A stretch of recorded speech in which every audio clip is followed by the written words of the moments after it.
signature demo. Yeah, I will show you one more demo. Wait.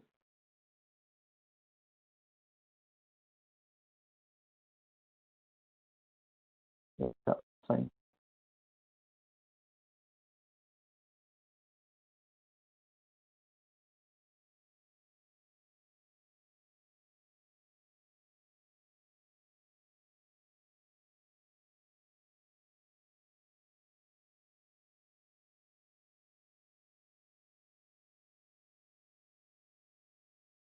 So here basically I'm using key to check the details like the certificate who is the developer of this. See, the owner details are visible over here. So this kind of checks you can do to check if the application is not malicious and it is an original application or not. This you can verify this. This way is the way. So this is the proper thing. Like other than this, that's also there. One more tool. So this you can use for re-signing and trying the other basic things. Okay, fine. We will move to the presentation. So even we can detect application signature checks and root detection checks, and even code integrity checks to avoid this kind of malicious activities being done. Further, reverse engineering. Yeah, the way the DEX file I have shown through the APK tool that can be checked using the JADEX GUI. This is the one tool that can be used to check the jar file contents. First, you have to convert the DEX file to jar using DEX to jar tool, and then DEX to jar. After converting to jar file, the jar file can be viewed using this JADEX GUI. Library analysis. Even the library files in the APK, the library.so files, depending on the version of your system, means the Android device. If it is a ARM device, the ARM.library will be present in that APK. So that file also sometimes contains the hard-coded information. So this library file also is necessary. So for that we use tools like Ghidra that can help you analyze the contents. Basically, library SO files are in the C version. So Ghidra tools can help you to analyze and do internal things and all. Further in Android, we have penetration testing. In that, we have SSL pinning checks, bypass checks and all. And it involves pen testing to bypass all these checks. And even further, you can use tools like FIDA Exposed other than all this to do this analysis. Okay, fine. Thank you. Any questions?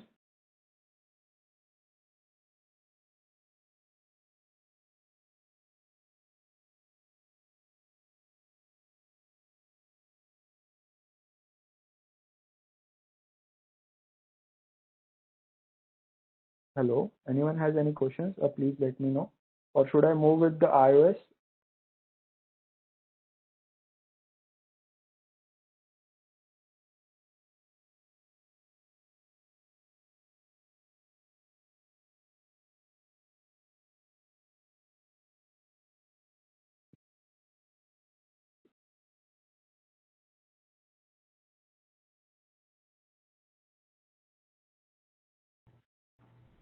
I request participants, if there are any questions, to please raise your hands.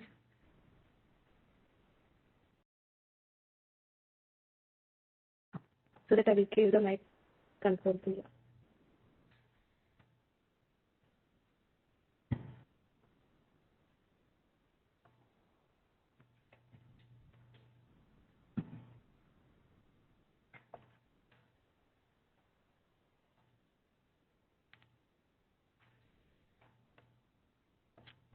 I think, Danish, you can move on to the, you can continue. Fine. Okay, ma'am. Questions as a. Fine.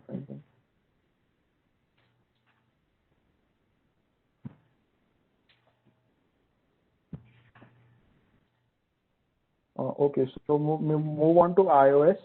So basically in iOS, we have first one over here. Basically, iOS is developed by Apple, so it's developed by iOS and it's not open source, so very limited people have access to it. And we can see that devices including iPhone and touch and all these things are basic things you all know. So basically, iOS is a Unix based OS. So mobile, it's a mobile version. Basically I'm into iOS iPhone application testing. further we move ahead, and then we can go to the iOS architecture. So for iOS architecture, Cocoa application is there. Then there is a detail is there, the media, then the core sources, and the application details, the libraries are there, and these things are there. Then further we go down, there is a kernel device drivers. Further we move ahead. Okay. Then there is a architecture. See, this is the level, like how it is being done. Application. So this is the one. Fine. Thanks. Okay, we can go ahead. So this is the Cocoa Touch media layer and core services, core OS and all. Further we move ahead. So basically iOS. Okay, fine. So like iPhone application archive. This is basically the full form of IPA. So it is a zipped file developed in Objective-C and Swift. IDE for iOS apps is developed using Xcode. So like it is a model view control iOS applications, user action and like complete thing is there. So this is the iOS security control level. So basically we go ahead, like first is the boot RAM this is a chip level. Then the lower booting process starts at the lower bootloader level. Then the LLB, then the iOS kernel, then the iOS apps. Further, this can be like divided. There is a lot of things: UID, GI, group ID, and keychain. File encryption is by default. It's a good encryption by default. So we can move ahead further. Okay. So see, when iOS apps gets installed on your device in an iPhone, basically this kind of structure gets developed in the iPhone. So this is the one. So like documents, library, and temp. Further, the iOS file system. See, when you decompile, like we did in the APK tool, similarly there is a tools available for iOS file system. You get this kind of details when you like jailbreak an iPhone. So these are the details like getting stored. Documents are the basic documents that the app is using. Library and the temporary folders are the persistent details that will expire after the time. So basically, we can resign iOS also, but it is quite critical. That is not that easy to resign in Apple iOS. So it needs to be done using a UDID number, and we can do that.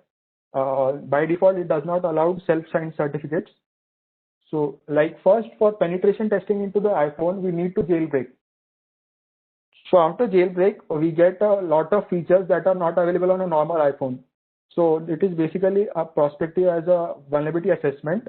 But after jailbreaking the iPhone, iOS users means iPhone does not give Apple does not give any guarantee that they will repair or use or make the device to repair. So you have to do that at your own risk. And further, after device customization, you can use as per your things to get it done.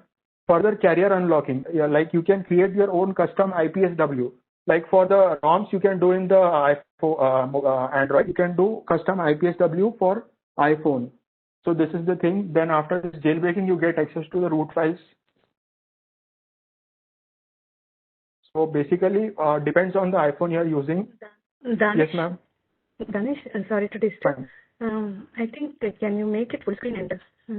Okay, fine. A bit, yeah.